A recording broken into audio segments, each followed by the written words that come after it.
माझे वडील म्हणाले, मास्तरांनी उगीच श्यामला इतके मारले. पोरगा कोठे गेला, आता काही कमी जास्त झाले तर, न व्हावे ते त्याला झाले तर, असे शेजारी म्हणू लागले. वडील हेडमास्तरांकडे गेले व त्यांना पुष्कळ टाकून बोलले.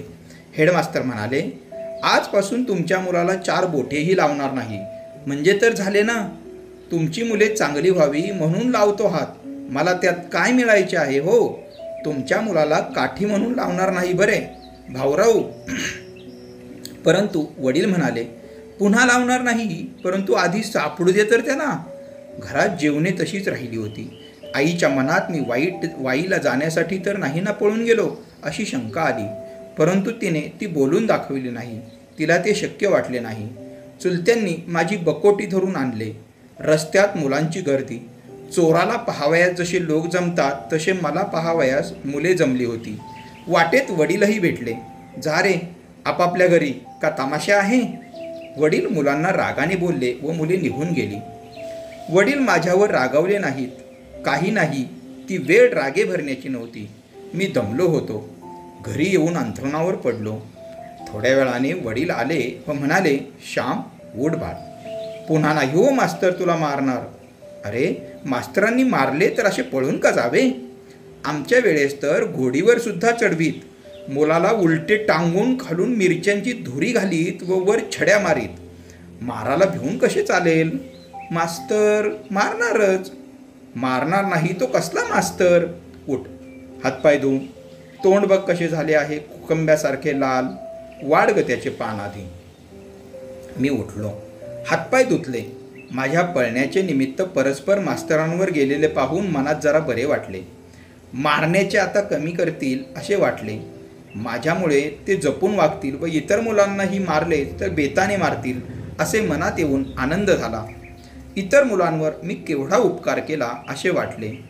ती मुले माझे आभार मानतील असे वाटले. बाजीरावाच्या पळण्याने मराठ्यांचे स्वराज्य गेले, परंतु श्यामच्या पळण्याने वर्गाला स्वराज्य अगदी पूर्ण जरी नाही तरी वसाहतीचे तरी मिळाले. आणि हे सारे श्यामच्या ध्यानीमनी नसतानाही. मी का पळून गेलो होतो हे 3 जणांना माहीत होते, मला, आईला व देवाला. शनिवार असल्यामुळे दुपारची शाळा नव्हतीच. मी जेवून पुन्हा निजलो. खूप दमलो होतो व ऊनही सडकून लागले होते. 3 सांज होऊन दिवे लागण्याची वेळ झाली तरी मी झोपलेलाच होतो. आई माझ्या अंथरुणाजवळ आली. ती माझ्याजवळ बसली. तिने माझ्या कपाळाला हात लावून पाहिले. तिने हाक मारली, श्याम. मी डोळे उघडले. आईने अंगावर हात ठेवला होता. ती वात्सल्याने म्हणाली, श्याम बरे नाही का वाटत. अंग दुखते. मी सांगितले तरी ऐकले नाहीस असे म्हणून आई माझे अंग चेपू लागली. मी माझे डोके एकदम आईच्या मांडीवर ठेवले व रडू लागलो.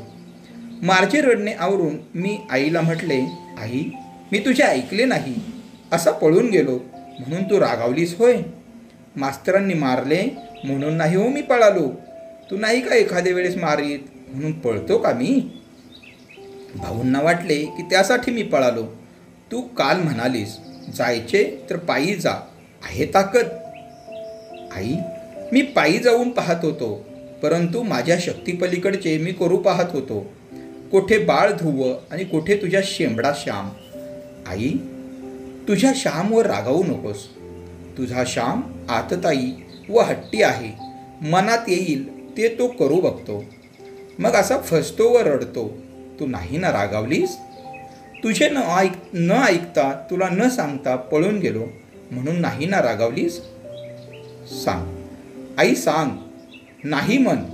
माझे तोंड कुरवाळून व माझे डोळे पुसून आई म्हणाली, श्याम मी का रागावेन.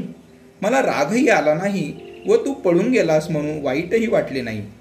तुझ्या काळजीमुळे वाईट वाटले.